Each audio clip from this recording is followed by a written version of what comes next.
were harsh. It was very different from what they had imagined. Many of them escaped to the forest, and if found, they were mercilessly punished. This system had been described as the new system of slavery. Next, we are getting here the cultural fusion. In page number 88, it is mentioned. What is this cultural fusion? The workers found many different ways to survive this hard condition, because as they were captured there and there is no way to escape from the area, now they had to live there. They invented individual and collective ways of self-expression and combined different cultural forms.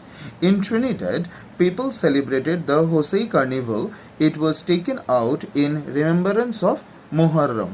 Multicolored mausoleum were paraded and then ritually offered to the sea. People of different cultures joined this parade. Similarly, the Protest religion of Rastafarianism is also said to reflect social and cultural links with Indian migrants to the Caribbean.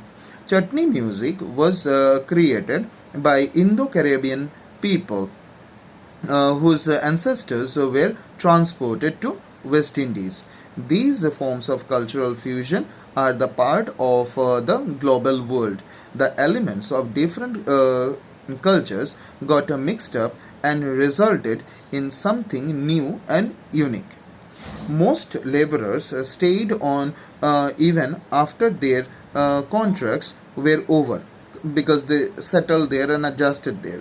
Consequently, there are a large number of people of Indian descent in these countries. Among them, a well-known Nobel Prize winner writer V.S. Naipaul, cricketer from West Indies like Kalicharan, then Chandrapal, etc.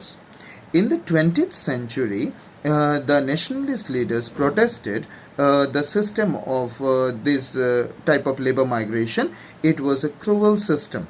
It was abolished in 1921. The descendants of these laborers were called coolies, and they remained in minority in the Caribbean. Many of Naipaul's novels deal with the emotional problems of this labor class. Thank you for today.